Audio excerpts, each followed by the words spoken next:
Viewers, good evening. I have a little story for you. Imagine being a child. You know, you can add bright, curious, full of wonder. You are invited to a swimming pool in your own city, your own country, and then someone taps on your shoulder and asks you to leave. Not because you have misbehaved or broken some rules, but only because of who you are. Because you are Indian, you were asked to leave. Viewers, that child was Shashi Tharoor, and that place was the Breach Candy Club in Mumbai. That was decades ago, but here is what should shake you to your core. Very little has changed, viewers, in 2026. India runs the world's largest democracy. India sits at the table of the most powerful nations on earth, and yet in the heart of Mumbai, on land that belongs to the government of Maharashtra, there exists a club where no Indian can sit on the managing committee, not a single Indian voice in the room where decisions are made. Because that privilege, that power belongs only to Europeans. Can you believe it? I'm not sharing a story from a textbook about colonial India. This is happening right now in our country. The British left in 1947, but maybe some of their rules never did. We all know that the infamous sign, dogs and Indians not allowed, remember that? It became a symbol of colonial humiliation, a symbol we swore we would never forget. I want to ask you, what is this if not the same sign, just without the words? What is a club that sits on Indian government land, takes Indian members, takes Indian money, and then says, sorry, the boardroom is not for Indians? What is that if not that same sign, rewritten in fine print, if you will? Viewers, the dogs and Indian sign has been replaced by a club constitution, a club charter, but the spirit is exactly the same. What about Indian constitution? We are emphasizing so much on the club charter, etc., etc. Article 15, no discrimination on grounds of race. Whose constitution matters more in this country, viewers? Our constitution, India's constitution, or colonial era clubs? Viewers, this is not about just one club. It is about a mindset that says some people, you see, are more entitled than others by birth, by bloodline, by passport color, etc., etc. The Delhi Gymkhana club has already been sent an eviction notice. We did a full show on it. But what about Breach Candy now? Viewers, if we are serious, if we are truly serious about the idea of New India, Naya Bharat as we call it, then we cannot pick and choose. All of such places and diktats must go. We must fight, launch a campaign, get the government to act. And I want to appeal to every government authority watching this tonight. The land belongs to the people of India. Even if 1 rupee of public land is being used to sustain discrimination or blatant racism like this, that is a betrayal of every Indian citizen, viewers. There is only one way of saying it. The government must tell the Breach Candy Club and every institution like it, change your rules or lose your land and benefits. That's it. We have a reaction from the Deputy Chief Minister of Maharashtra, Eknath Shinde. He has promised action. बिल्कुल action लेगी. अगर ऐसा अगर वो करते हैं तो उसकी जानकारी ली जाएगी और हमारे मुंबई में ये क्लब है तो इसका फायदा मुंबई वासियों को होना चाहिए. Let's open this up. We have eminent people on the panel. Ratan Sharda ji, Krishna Hegde, spokesperson of the Shiv Sena, Dr. Sanjeev Bagai, Mr. B.L. Vora, retired IPS, member of the Delhi Gymkhana Club, Aditya Pratap is an advocate, Ashwini Kumar Mishra, leader of the Congress party, will be with us, and Karan Verma completes this panel. Mr. Hegde, you are from Mumbai. How was this allowed for so long? What is going on? Can you imagine?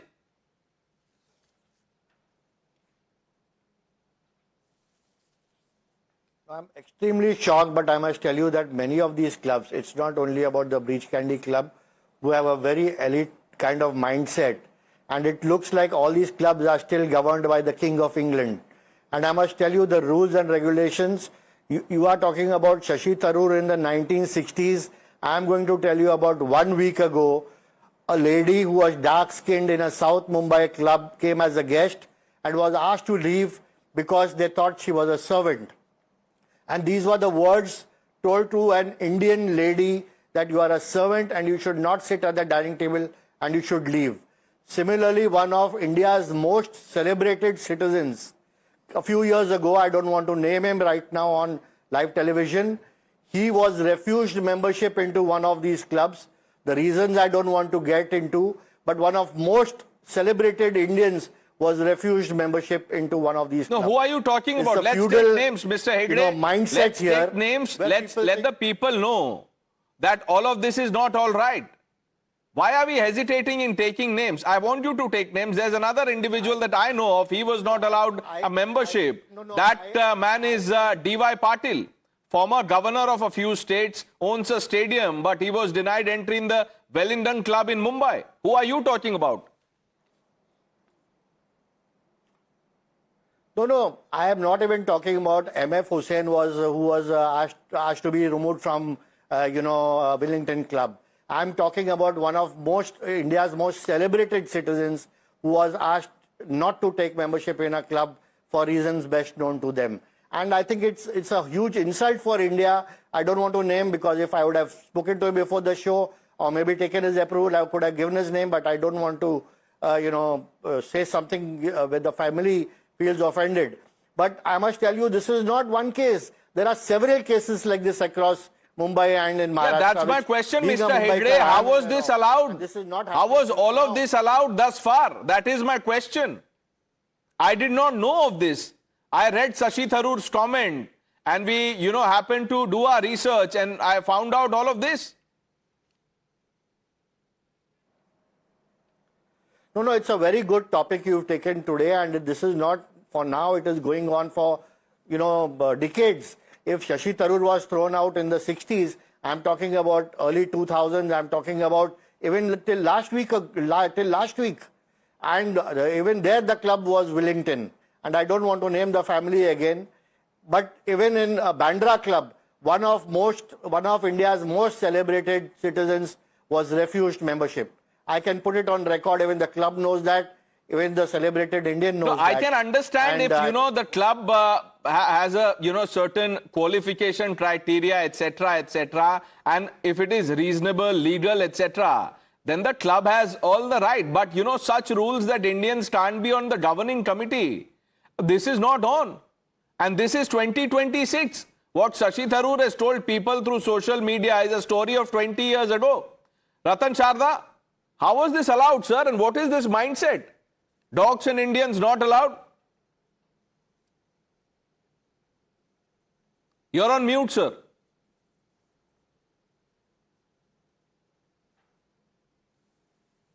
See, the most important part of this entire debate that we forget is that it was BJP, it took a BJP to break this myth and let people know the bitter truth of racism, elitism, colonialism and its existence in India. This one particular club in Delhi, Gymkhana Club, has opened a can of worms. And I am sure there are many more clubs like this, especially the preserves of the elite class of Lieutenant Delhi, which you will find a lot of laws which are against the common citizen who has made good in life. So this approach of elitism, colonialism, slavery, I'm surprised that people on the panel today saying we knew about this, we knew about that. I'm not clubbing members, I would not know all this. But people who are in the so-called elite areas who know about these clubs have kept for so long. Why it took a BJP snoop for all these people to speak up? There are other clubs also. Why have we taken this sense of slavery with such an equanimity that this is all part of the game? I think it is insulting our own, the real elite people, the real people who worked hard to earn their place in the society. To today speak about, oh, it happens there also, it happens there also. I think it is absolutely shameful. It is insulting to the common achiever of Bharat, and to keep quiet for 80 years, 75, 80 years about this outrage outrageous way of colonial thinking where we have become colonial slaves and we still think that we are brown sahibs, under brown skin we are still whites, we are like coconuts. I think this is something that all of us must condemn in single word. Let more clubs come out themselves, say meep kalpa and change the rules. There are restaurants in India, in Mumbai, at least I know, maybe in Delhi also, where a woman wore sari and she was not allowed in. Somebody wore a chappal, he was not allowed in. Somebody in dhoti was not allowed in. How long will we remain slaves of this colonial mindset? That is a question should be asked. This small breach candy issue is just a spark which should lead to a wider debate. No, you're right. Delhi Gymkhana was actually the spark. And people are now beginning to discover such shocking discrimination. 2026, Dr. Bagai, you never mince your words. You happen to be a member of Delhi Gymkhana. I remember the last time we were together discussing that issue. You spoke your mind and you said that there is corruption, lack of transparency, etc., etc. Tell our viewers about this mindset as a practicing doctor, as a, responsible citizen of the civil society. What do you think of this, sir? Good evening, Pranesh. Good evening, everyone and all the viewers.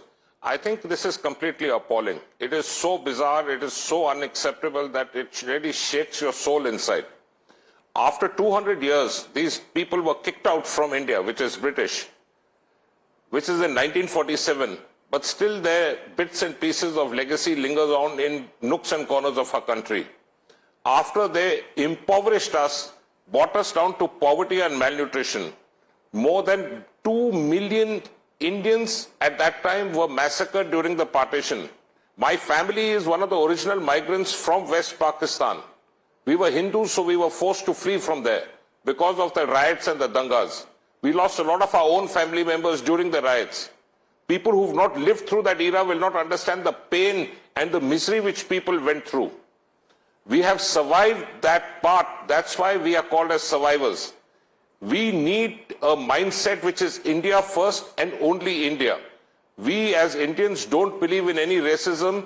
There should be no discrimination on caste, color, creed, religion, background, or any socio-economic status. This is what is happening in Breach Candy Club is ridiculously abysmal. This has to go. It is important to understand that from a country which has brought our economy from 27% GDP contribution to the world to less than 3%. They left us with a life expectancy of around 25 years only. 1 in every 2 Indians died soon after birth during the partition time. This is what we need to respect. They are living off our wealth which they have looted. They are living off, for even till date, they have simply called as cheats. There is no other word to describe them.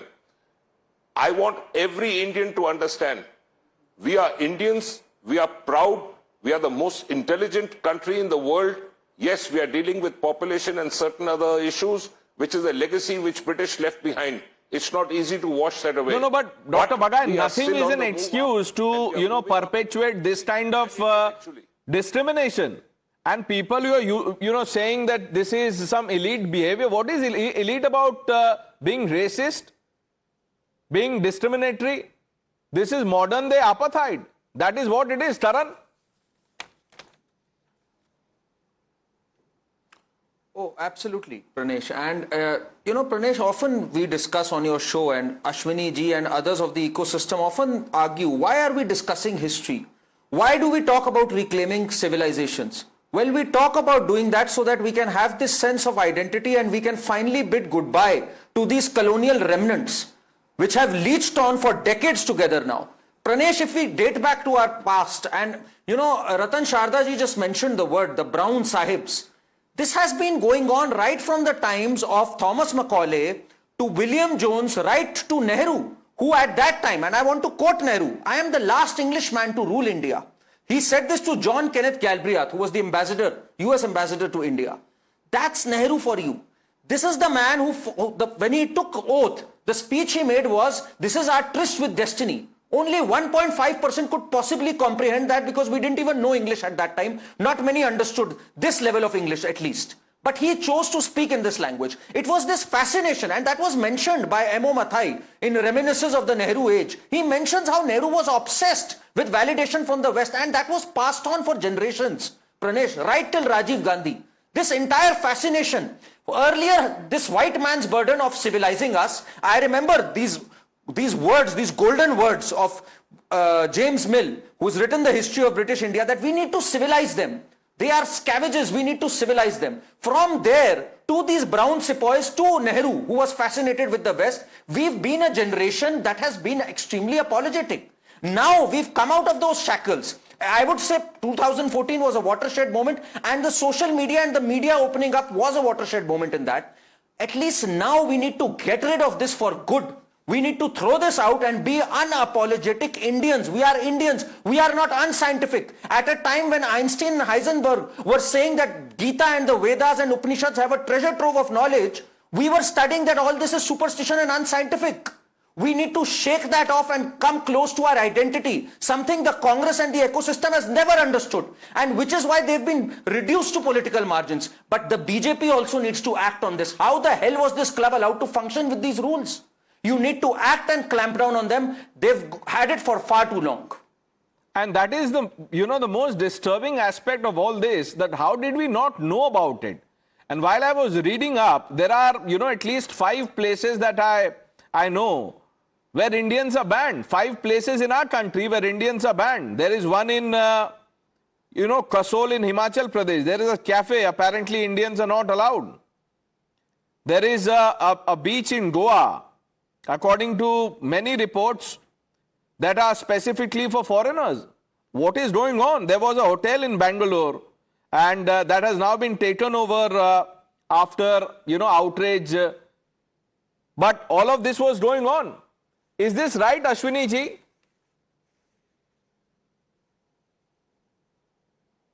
Pranesh, good evening to you, your viewers and fellow panelists. The irony is Karan Verma is criticizing Nehruji's English in an English debate on an English channel. That's the irony. Having said that, I don't think language is a barrier for anyone in the country. People can speak their own native languages. There have been chief minister and prime minister who have spoken in different languages that is allowed by a constitution. Having said that, what happened in Breach Candy or any such club is definitely condemnable. For these kind of rules, we have embassies. Only embassies are the places where only foreigners can have their own management and their own rules. Otherwise, it's a country called India for Indian people. So any club which is functioning such a way should not exist on the first place. And please, it's not just the Congress. BJP has also been in government for 18 years, and there have been other people. No, I'm not singling out Congress party. In fact, there is a restaurant in Ahmedabad that is ruled by the BJP. So I'm not here to do BJP, Congress, Aam Aadmi Party, TMC, etc. That's not my case. Wherever these places are, whoever these people are, must be told that the Indian constitution is supreme, not your club charter. That's all. I want to bring in Mr. Vora. Mr. Vora, as you know, is a retired IPS officer. Sir, thank you for your years of service to the country. I salute you. You happen to be a member of the Delhi Gymkhana Club, sir. But before I ask you about the Gymkhana Club and, the controversy around it, as someone who served the people, what is your take when you hear something like this? We are talking about the Breach Candy Club.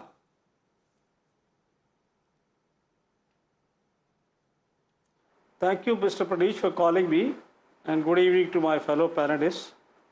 I entirely agree with all of you, all the panelists and yourself, that this discrimination that only Europeans can be on the governing body of the Peach Candy Club is really shocking. Who's responsible? I think even the senior members of the club, they are also responsible. They should have taken it up long ago, which they did not do. I'm also told when I Googled today that you have to pay 1.2 crores, something like that, to become a member of Beach Candy Club. I think this is totally shocking. That means that there are people who are allowing all this to happen. And to say that, excuse my being blunt, to say that the politicians did not know about it, I will not buy that. I'm not talking of any political party or any hue or color. They all go to these places. They all know it. Surely they knew it, but I think either they took no notice of it or they just took it casually and they did not think it was worth to take it up as a cause. So it's good that it has come out in the public, and I told you the cost of becoming a member also is really too exorbitant. Only a financial capital like Bombay will have so many rich people who can become members at that particular cost. Since you refer to Gymkhana, and Dr. Bagai is also here, and I am also here, let me tell you that Gymkhana Club has been completely Indianized. There's no racism at all. Rules also are accordingly. They're all there. Now, when we talk of defense of that's a different matter. But talking of this particular thing about corruption, mismanagement, inquiries are going on by the government agencies. No, while I get the point about corruption, mismanagement, Mr. Vora, that is, the law will take its course there, as you're aware more than any of us. So I'm not getting into corruption and, the other issues. Obviously, it's a matter of concern, but, we'll discuss that some other day. I want to pick on the point that you made initially, where you said that members of the club, senior members of the club are also responsible for perpetuating this discrimination. You are a senior member of the Delhi Gymkhana Club, sir. The rules are opaque. No one knows how to become a member. You become a member because, someone in your family is a member. What did you do, or what have senior members done to ensure that the rules there are completely egalitarian? Absolutely, members have ensured that there is no racism. Members have ensured that rules are opaque. They are open to scrutiny. There are general body meetings are held regularly. People are held accountable. All that is there. Absolutely, you can ask anyone, those who are members. But who are the members? They are not elite. They are not rich people. We can have a lot of discussion about Gymkhana separately. But talking of beach candy right now, I entirely agree with all of you that it is shocking that only Europeans can still be on the governing body. I think sooner the action is taken, the better. And 1.2 crores being a member, I think, is absolutely unreasonable, and especially if it is a government land. So I am with all of you that action should be taken sooner. No, Mr. Vora, I am glad that you are with all of us in, calling out the discrimination at Breach Candy Club, sir. But we need to discuss the Gymkhana discrimination also. This cozy club that it has become, that if I am a member, my son or my father, my uncle, someone in my family can become a member.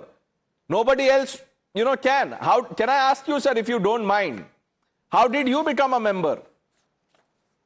Yeah, please welcome. No, I became a member because I was in service.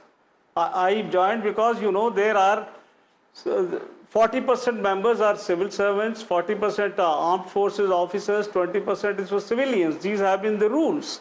And that is how I became okay, Mr. Vora, then let me tell you at least 2-3 IPS officers that I have spoken to, and I don't want to name them. They wanted to be members of the Gymkhana Club, but they were denied membership.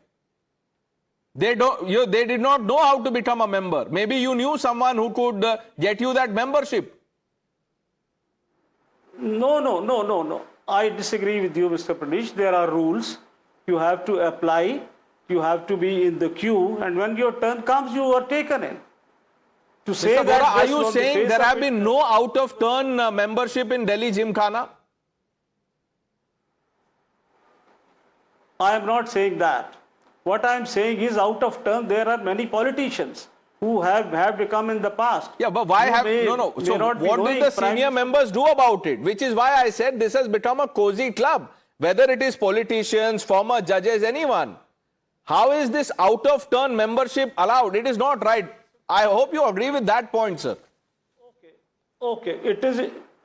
No, I agree with. Listen to me, please. Prime Minister Manmohan Singh was a member.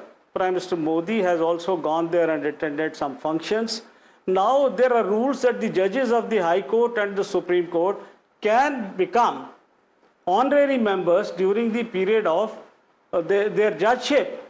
There are rules. They are taken in as per rules. Occasionally, if there is a case when it comes to notice, action is taken, but I cannot deny that some people must have sneaked in, some favoritism must have been done. Okay. But it is so in all institutions. Your fellow member, So Dr. action must Bagai, be does taken. not agree with you. Dr. Bagai, very quickly, then I'll bring in Aditya. Pranesh, it's a shameful thing what has been happening there. I am in possession of the third final copy of report which was submitted to NCLT, which contains 88 pages of the Deloitte report and the Berkeley-Tilly audit report. It's a forensic report. Without going into the micro granular details, let me just point out that every rule, regulation, process and system was violated systemically to induce this kind of losses in the club. 435 members were slipped in from the back door. A lot of them were cancelled with membership when they were caught, and now they are litigating against the club. There are people who lied about their membership as being unmarried when they were already married to procure the membership. There have been gross regulatory violations, not only in the lease deed, but financially and operationally. I would say preserve the legacy, but we need to clean up the system. No system can prosper if there are leaks of this nature. That report contains the names of the presidents of the governing councils, of the management committee, people in the subcommittee, in the food committee, in the regulatory committees. It's shameful. Dr. Bagai, like I said, you know, on matters of corruption, whoever these people are, if the charges are proven, action must be taken against them. I am only trying to focus on this, on opaque rules that, you know, no one really knows how to be a member of the Gymkhana club. And even if it is about ex-servicemen or, you know, retired IPS, IAS officers, there are many who've been wanting to be a member but were not allowed entry. So that's really at the crux of it. But quickly, I want to bring in Aditya. Aditya, what do you make of this breach candy club discrimination? First and foremost, a few years back, I have appeared in the legal proceedings involving breach candy, and I had represented the members at large who were concerned by the degradation in club services on account of the disputes. Now, first and foremost, I would like to reiterate the position here. Breach candy is a public charitable trust governed, which is subject to the provisions of the Maharashtra Public Charitable Trust Act. Secondly, the core committee of this club was set up in the 19th century to cater to the European inhabitants of Bombay. So clearly, there is a trust deed which has not been set aside or quashed by any court of law. Further, the statement that dogs in India is not allowed is often a popular rumor which has no basis, in fact, and clearly no basis in the post-independent era. In fact, I would say the term dogs and Indians not allowed has become a figment of people's fantasy, and it is used. Why do you know, Aditya, 1 minute. No, even if what you're saying about dogs and Indians not allowed being a figment of our fantasy, what is happening in Breach Candy Club is worse. Without that signboard, the club is doing what should clearly not be allowed. And this is not the 19th century, is it? Are we in the 19th century? In several cases, the terms of trust deeds, even from the 19th century, have been upheld. This is the trust deed which cannot be altered. And these so-called people are the trust members. Then you have regular members. Fact of the matter is, when it comes to enjoying the club's facilities, no distinction is made between the trust members and the ordinary members. In fact, to the contrary, there has been no such discrimination recent times in the clubs. And yes, people talk about astronomical membership fee, etc. Well, that is simple. I'm not getting into astronomical, membership fee about 1.2 crores, 5 crores. I'm only on rules, transparency. That's all. Equity. The rule should be just. Now you tell me. This is, first of all, this is not the 19th century. I hope you agree on that point. You do, right? Well, the point is simple. Is Breach Candy Club a state? It is not a state. The property is private property. And clearly, the club has been set up for the benefit of its members and the special trust members who are of European origin. They have been set up to ensure the welfare and the proper management and upkeep of the club. The position as was in the 19th century continues till today. And when it comes to the public-facing side of the club, no discrimination or distinction. No is drawn discrimination. in You any have manner Shashi in the Tharoor. matter No, 1 minute. whatsoever. Shashi Tharoor is no friend of the BJP. Shashi Tharoor has put it out in public that he was asked to go back. Can you imagine? No, how Shashi many Tharoor years have as passed? is as 30 elite, years? if you will, or as English as anyone can get. He was asked to go back. See, first and foremost, the club, remember, is like any other private place or establishment. The club reserves the right to control access. Rights of admission in the club are always reserved. If a person is not a member of the club and he's not any member's guest, he has no right to enter the club. As simple as that. Guests have been This applies to thousands guests of have clubs been across the turned country. back. Mr. Tharoor was a guest of a member there. But okay, Karan, 19th century, practice has not been set aside, says Aditya. That's really a travesty.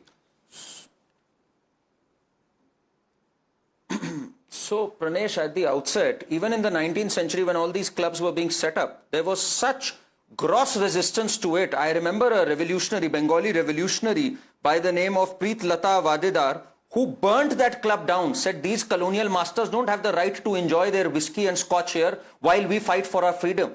So it was never something that was welcome, and that has no place in independent India whatsoever.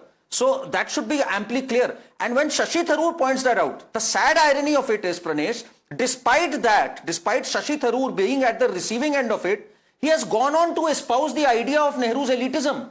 Now that is what makes me sick to the stomach, honestly. There are lots of qualities in Shashi Tharoor, but he should have raised his voice long back on this, and this should have never really happened. This should have caught the headlines back then, but it didn't.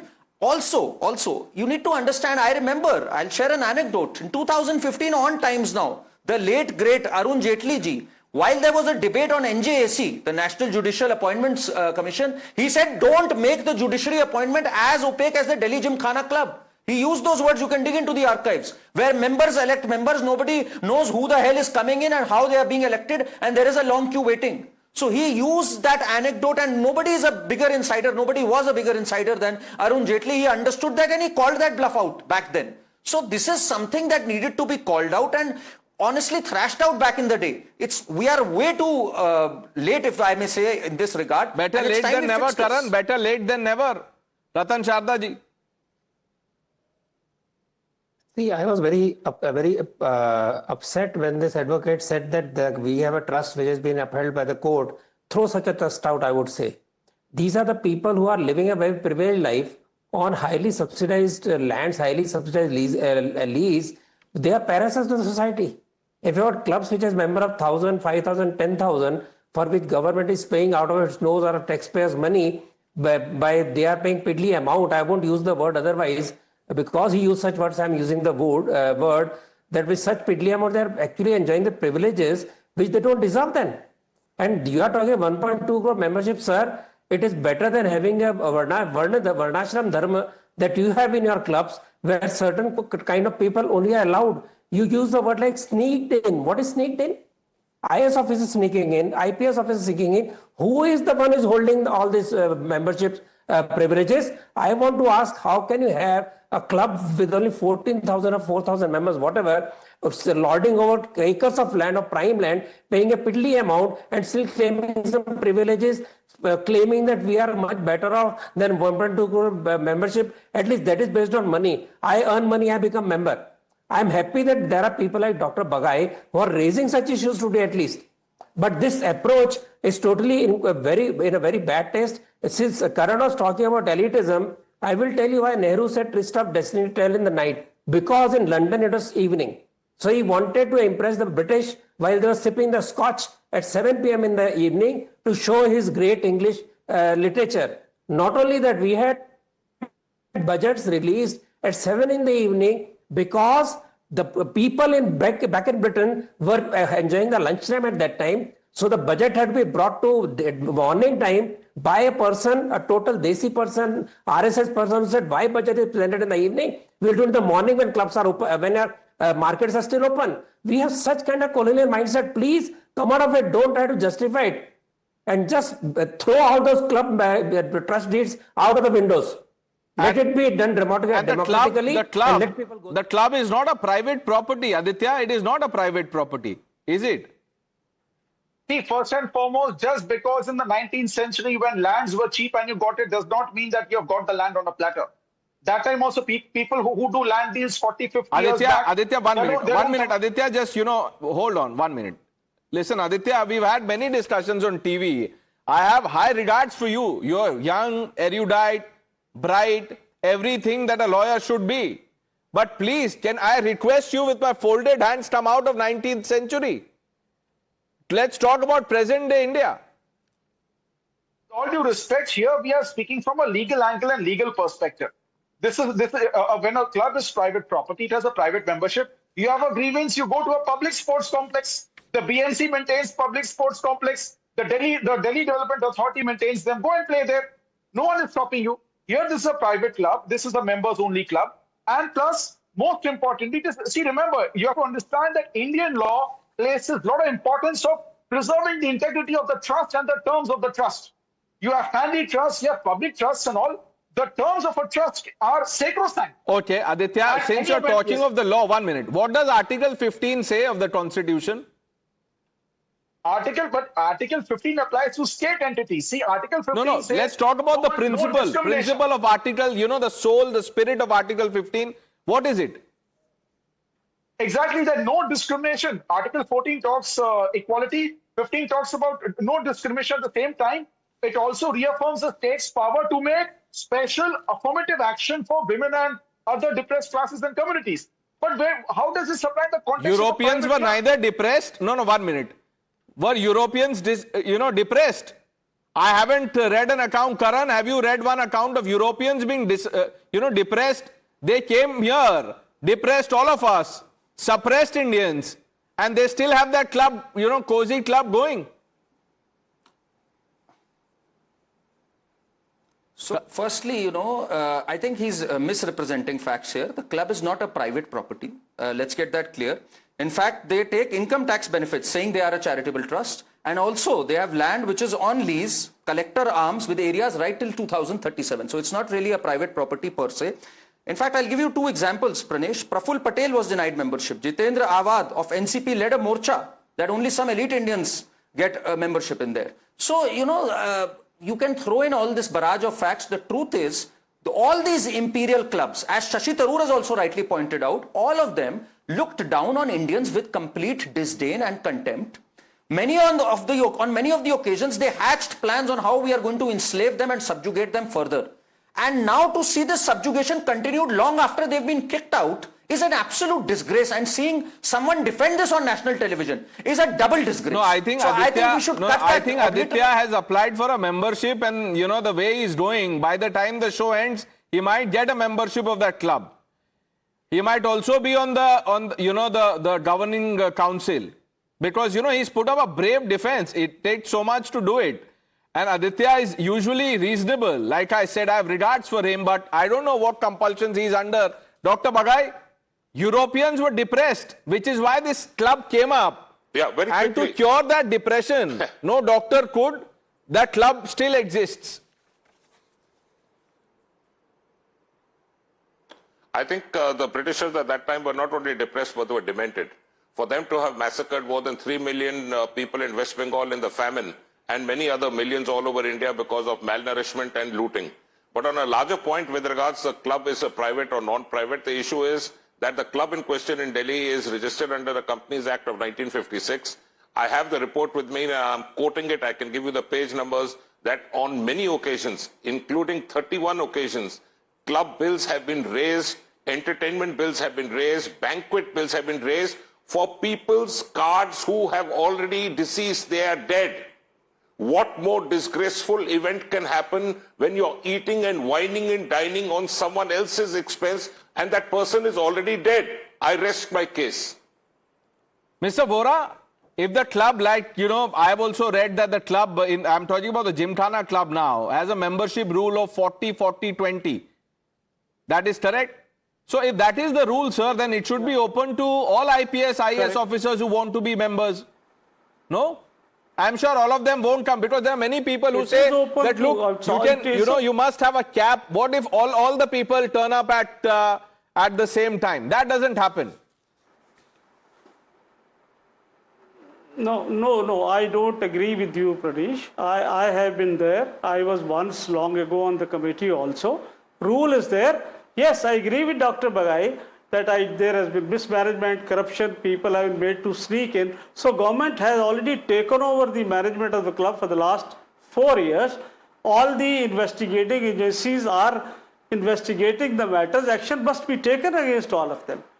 But the point that one was making was, we started with racism and saying that I told you rules. And to say this, I will not agree at all. Tell me the names of our IPS officers who said they were just not allowed. No, not at all.